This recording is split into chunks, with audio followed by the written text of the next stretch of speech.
Good evening, everyone. This is Russell Polo. I'm filling in for Sarah Rose. She had some meetings today and wasn't sure she'd be able to get here in time to make this, so I'm going to get us started this evening. Welcome to the Web Volume 4.0 webinar. This is the week 3. Obviously, we're going to get into the content right here. But if we are successful in recording this, we're going to be posting them on the Web Volume Contest website. You want to be reporting your weekly activity results on the webvolumecontest.com website using the activity report page. Be sure when you enter in your information on that page that you enter in numbers and that you don't enter anything other than numbers. So if you're putting in a note or anything, you're going to use the notes field in the bottom of the form, not any of the boxes, because it just slows down the whole process. So she's got to go through and fix those. By now, you should all be members of the Facebook group. If you are not, you want to send email to this to this email address. This is Sarah Rose's email, mawebcenters@markandmarker.com. That will get you an invite to the Facebook group, and so you'll be able to participate in the discussion and ask questions and get any kind of support that you need in being successful with Web Centers. So here are the results we have so far for the first 2 weeks of activity results. I think it's not unusual to see that some of the numbers are down from the first week because that included weeks before the contest started. But you see down here we have still thousands of contacts made, lots of plans being shown, and lots of great activity. And here I love this. This is 11 websites sold, average sale price. The retail profit is $9,000. We're looking at still close to $1,000 profit per website. And I also like to see that there are design packages being sold with those. It's certainly going to be a very positive result for customers that have those. And we have more internet marketing products going out, and all that combined. And you notice also here we have $9,000 in internet marketing products and another $14,000 in other market products. So that just keep in mind that we're not just selling websites, we're selling other products as well to our customers. And so this is a good start, and let's keep that momentum going, and let's keep working out to find our customers. So now I'm going to bring up Sarah Rose's presentation for week 3, talking about how to deal with gatekeepers and people who may be blocking you to get access to your prospects. So let's take a look at that here.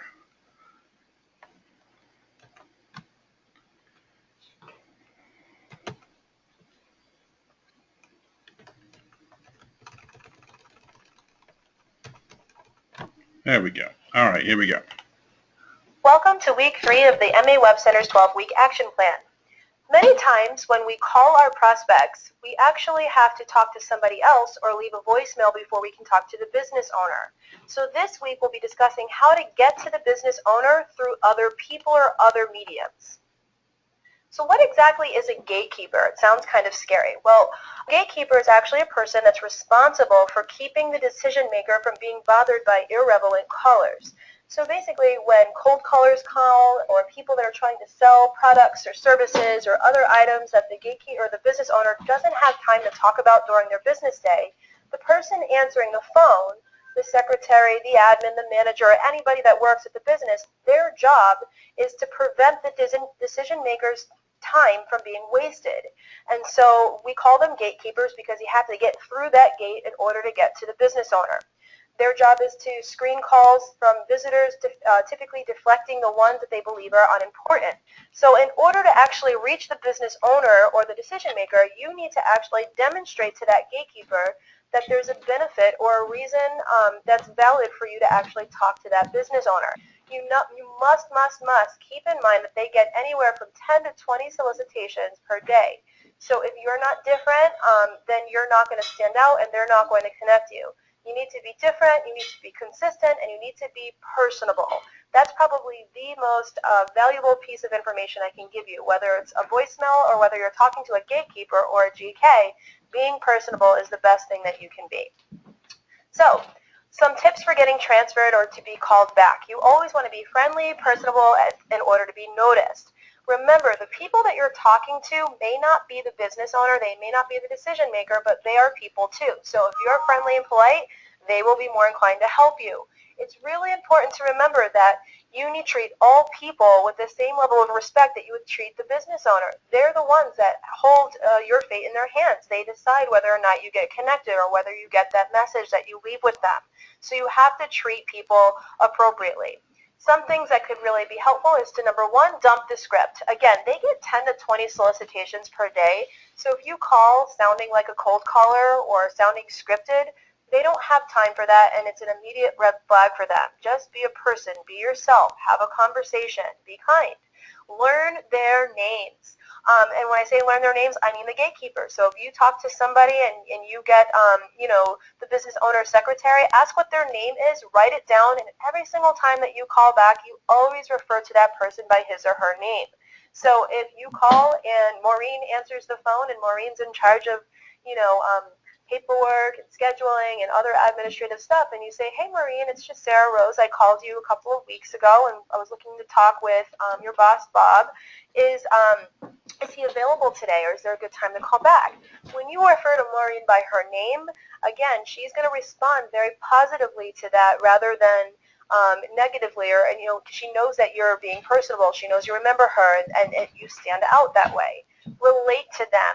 If they're really busy, just say, oh my goodness, I totally understand. When's a better time to call back? Or if they're having a busy day or a bad day or a great day, try to relate to that person.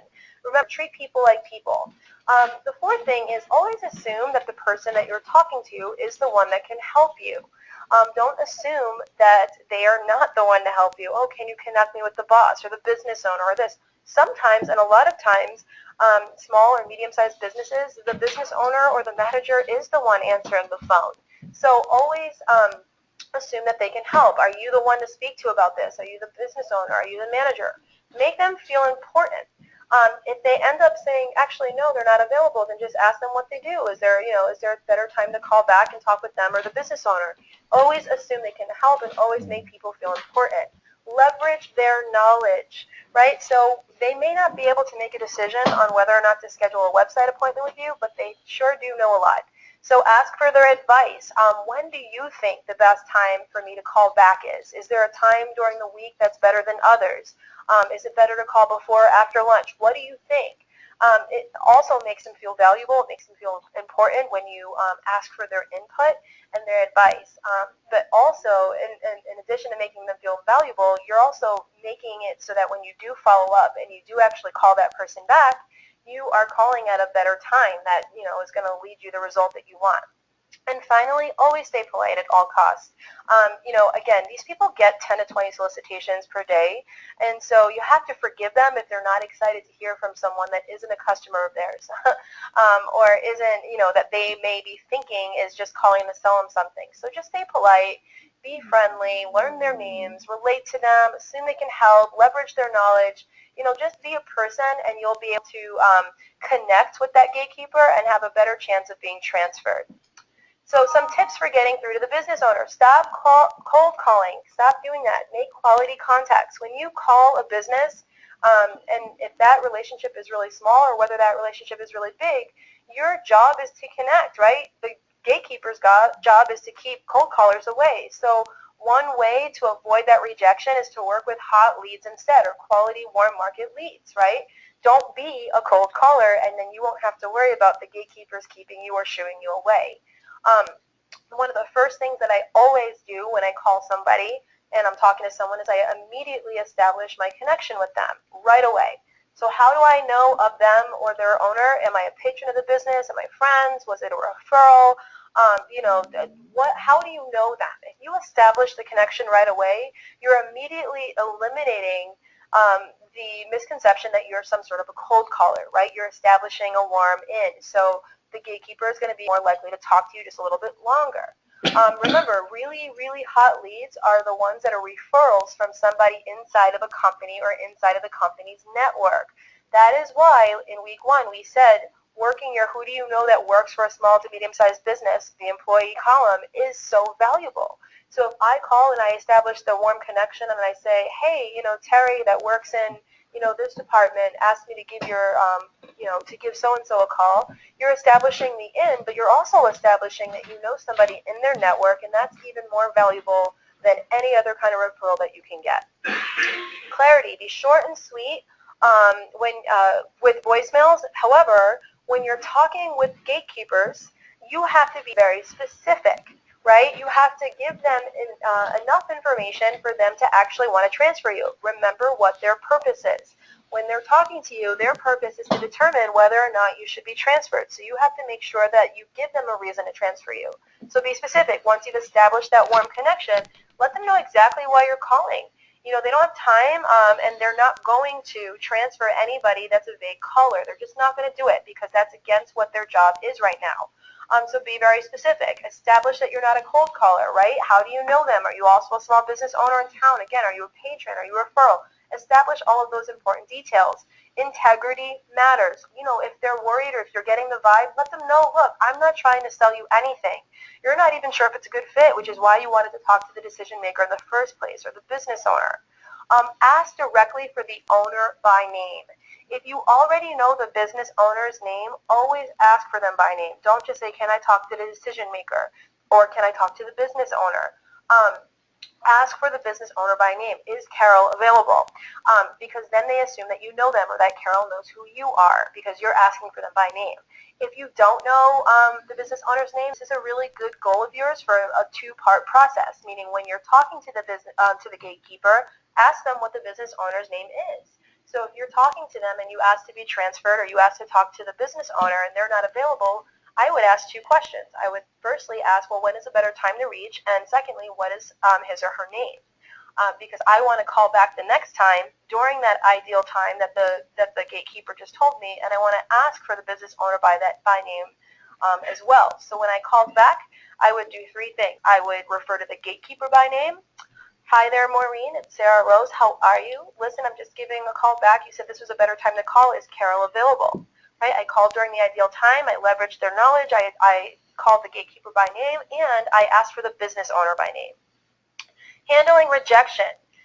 It is important to remain polite at all costs, but it's also important to remember that gatekeepers are not the decision makers. So they don't have the ability to give you a yes, which means they don't have the right to give you a no either. Ignore the no. If they can't make a yes decision, then they can't make a no decision either. Be polite and rephrase or redirect.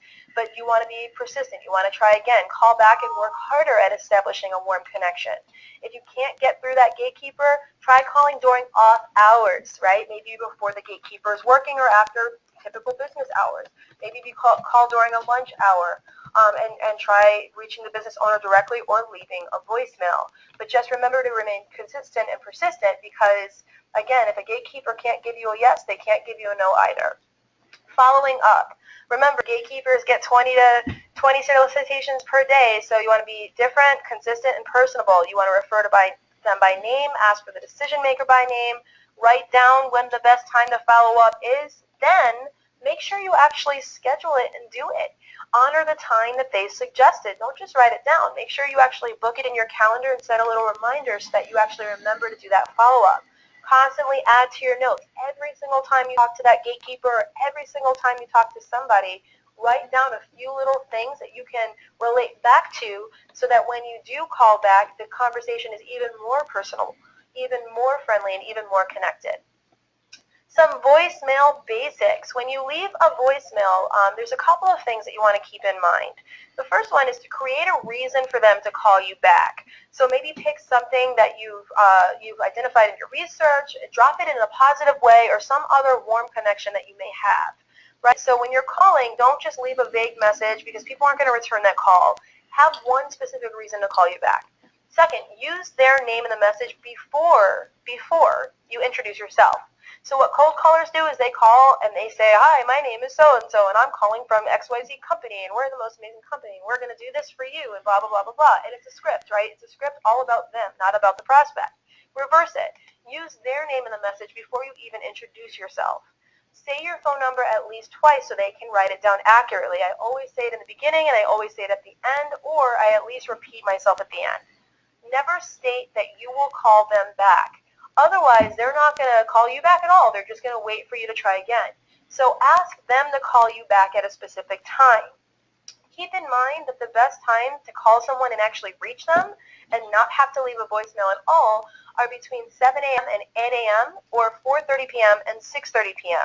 Those are the most strategic times to call a business owner because they're before business hours, so they're typically in the office getting ready for their day, prepping, and doing business-related kinds of things. So that's a great time to actually reach them where they're not running their business.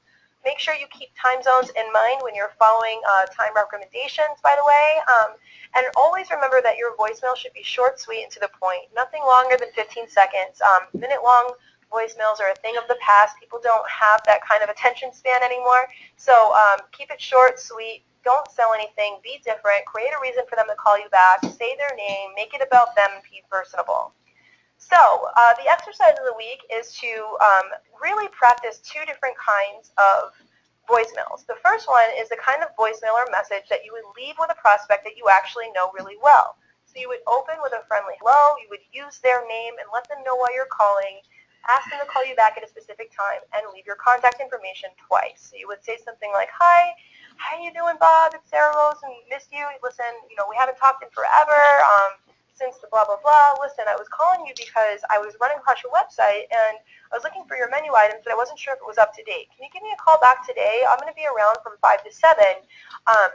You can reach me at 555-5555 and then repeat it, right? Now, the second kind of voicemail would be someone that you don't know really well, someone that maybe you're warm in as you're a patron of their business, or it's a referral, or whatever. So the only difference between this kind of a voicemail and this kind of voicemail is that you have to establish how you know them in the voicemail. So you very quickly have to name drop who referred you or introduced you or how you know them. So you open with a friendly hello, you use their name, and then you immediately establish the connection. If it's a referral, so-and-so asked me to give you a call, blah, blah, blah, or if you, hey, listen, I eat at your restaurant all the time, my family and I love, blah, blah, blah, establish the connection and then get into, listen, I had a quick question. The thing I wanted to run by you is, can you give me a call back today? I'll be around from 5 to 7. You can reach me at this phone number, and then you repeat yourself one extra time. It's really simple, but the important thing is that you know what kind of a voicemail you're going to leave for your prospect. You practice saying it once or twice, too, so that it rolls off your tongue nice and easily. So go ahead and complete your weekly exercises, your daily operating procedures, and also practice leaving two different kinds of voicemails and then actually leave them with your prospects when you're calling them this week. Don't just hang up or try again later. Go ahead and leave some really high-quality voicemails, and don't forget to also participate in your Follow-Up Friday. Thank you guys so much, and we'll see you for week 4. Okay, now I'm going to bring on our guest coach of the week, Jenny Hall Hartline. She's going to show us some information about a website that she worked with. If I can just transfer. There we go. All right, there you go. We got your screen.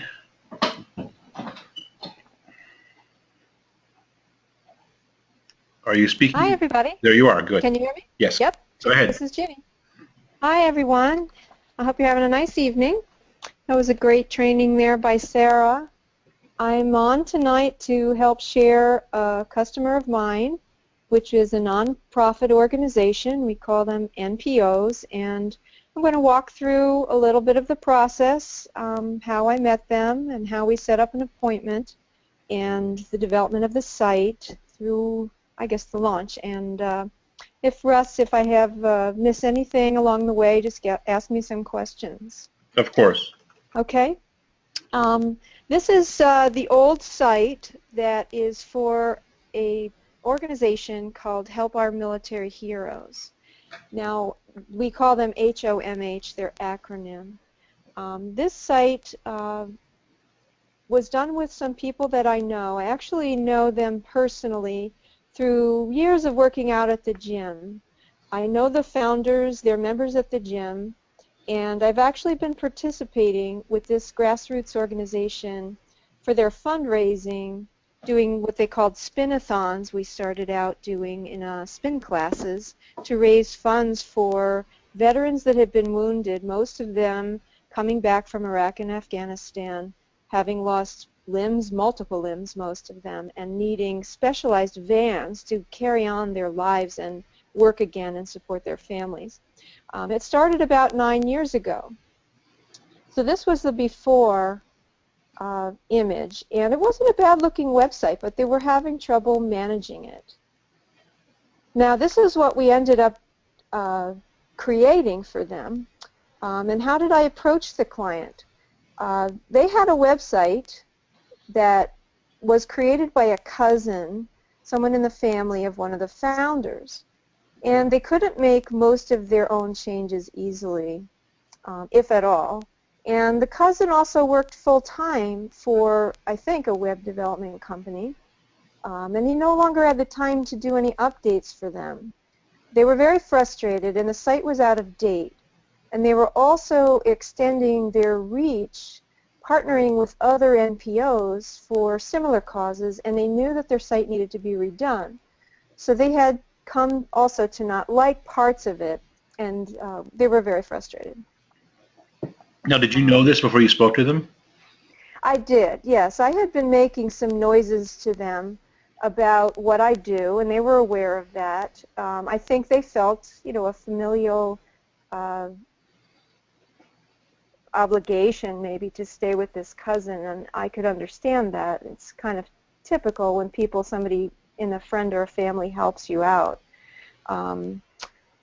So as far as making a 15-minute consultation, I think, let's go through here. They also wanted a search function, which we provided. Mm-hmm. And this required some custom programming. They wanted an alphabetical search, and as you can see, they had drop-down menus now. Okay. They can search if they know someone by name. They can search through the branch of service. They can also search alphabetically. And they also wanted an events calendar, which appears on their events page, where they can post things on dates of calendars, and they also have a page that scrolls down that they post flyers and things and event links. And they wanted a gallery of photos. They had been using Facebook as sort of a website, and I think that they had sort of crossed the line of some rules that Facebook had about what they could be doing, and they were flying under the radar a little bit at Facebook. They were And then probably we finally running got a personal page when it should be a business page or something like that. It might have been. I forget what the issue was, but eventually Facebook came across it and shut them down, so they were kind of in a panic. So I guess here's some questions that I had started speaking about. How did we meet? And I mentioned that it was a personal relationship and an acquaintance at the gym. And how did I approach them? Well, I had been making them aware that I do website design and development, and of course I'd been helping them fundraise. And every once in a while, when I heard them expressing frustrations or troubles they were having, I would remind them what I do. And did I set a 15-minute consultation? But just there, it sounds like it was a fairly long follow-up process. I mean, how long do you think from first talking to them about how you can do websites and they begin interested to look at it? How long did that take? I would think that it was a couple of years because, Oh, yeah, because they had this cousin helping them. And, off and on there were some issues. But, yeah, I think it was a couple years. I wasn't pushing them too hard because, they weren't expressing that they needed me. But I kept making them aware. And when I might have launched another website, I email market to my client base and I let them know, hey, look what we've done lately. That keeps me on the radar. okay, good. Yeah. So did we do a 15-minute consultation? Well, yes, it basically turned into an hour or probably a couple of discussions that we had. And I took notes and I offered them a free website demonstration with our platform to see if it was a good fit for what they wanted. So we scheduled the sales demo. And in this case, I skipped showing them, let's say, one of the videos that we had. This was prior to the new video that Sarah has recorded. And the 2008 video, sometimes I would show people that to give them an idea of the functionality. But if you can go straight to the appointment, I think you're just better off. So the free demonstration was really what made them interested. Having a consultation for evaluation seemed very attractive to them, as it does to most prospective clients. And since they knew me personally and they knew what I did professionally, they trusted me, as well as because I was dedicated to the cause and had helped them fundraise for a number of years. So maybe I had a lot going for me, with this relationship. And I had already mentioned the Facebook page that ended up failing. Mm-hmm. And how did the appointment go? Well, the appointment went fabulously. I believe it was Anthony Flood that helped us, and they were very excited when they saw what could be done and they could handle it themselves. They said, this is exactly what we need. The things that they wanted and they didn't have on their old site, I showed you a little bit before. They wanted those photo galleries. They wanted to be able to list events and manage a calendar. They did want the design to be a little different and simplified. They thought the older site was too busy. And they also needed it to be responsive. They recognized that. And they wanted the donate button to be more obvious than it had been. So describing the follow-up process, I would say that I generally do conduct a persistent and friendly follow-up with my prospective clients, and I try to stay united with the product specialist. In this case, it was Anthony. And I exchange emails about any communications with them. If it's appropriate, I might copy them on an email to the prospect. Otherwise, I just make sure I forward them copies of emails that I've had. And I want to stay united. Go ahead. They weren't able to purchase right at the demo, is that correct? Right. They didn't purchase at the demo, but they called me back, if I recall correctly, maybe an hour or two later and said, we want to do this. How do we start? So they must have had like a quick meeting of the board or something to make a decision. Yes, because I had all the 3 board members on that demonstration, which was very key. So they could all see it together.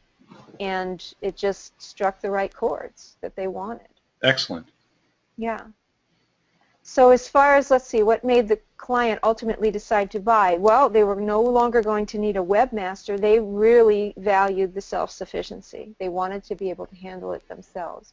Actually, in fact, the executive director of this board, his name was Ted, it said on an earlier slide, he was a pretty experienced businessman and pretty savvy with the computer, so he was ready to jump right into this.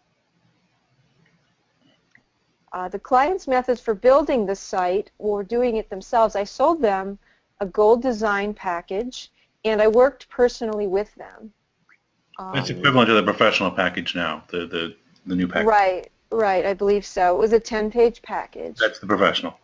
Right. This was prior to those responsive initial packages. We were just starting to launch them, so we did end up building the site responsively. We worked out the content and everything in static fashion, and we provided design files to the design center. I was the primary email contact, which sometimes I am with my clients, and I help them liaise with the design center and the project manager until they feel comfortable. And once they're comfortable, they go directly to our customer care team, whoever may be helping them. Did the client purchase additional products? Yes. Well, they purchased a custom database for programming that they needed for the search mechanisms on a couple of those pages. They did okay with that. They made a few changes. We came through with flying colors for them. They were very happy with what we did. And as far as leading to more prospects, I know I have the full confidence of this executive director. He's on other NPO board of directors, and he plans to refer me. I stay on the radar with him and keep in touch once in a while and find out how things are going. And I do believe he'll be referring me. Yeah, you see a lot of that actually. We've done, Tristan and I have done some websites for NPOs, and the board members, yeah, they're on other organizations, and we've gotten them referring from one to the next. It's amazing how kind of intertwined they all are. Right. And I think it's key to sort of stay persistently on their radar, but not pestering them. Mm-hmm. Just to make them so that you're always top of mind when that referral opportunity does come along, they immediately think of you.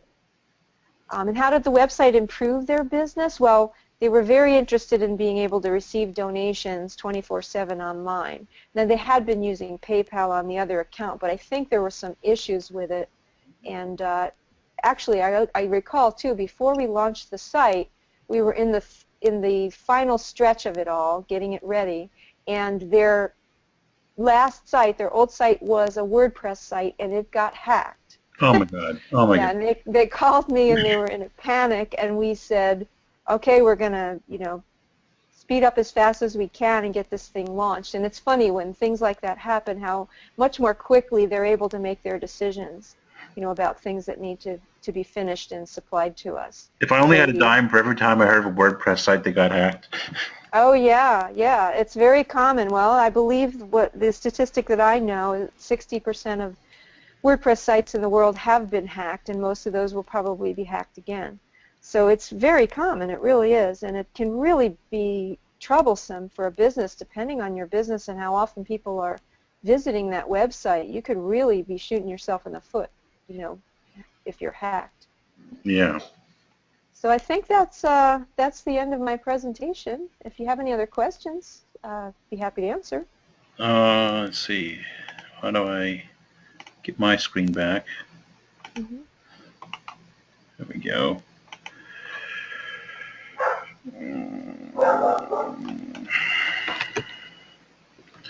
All right. So, I mean, that's you're seeing the winner of the week page now. Yes. Okay. So, I mean that's an amazing story that you had a lot of follow up and you had to build that relationship, and it sounds like you got a very solid client there. So that's a very good experience. Yes. Thank you. Yeah, it's not rocket science. We just got to keep at it. All right. So, what I want to do is end the recording.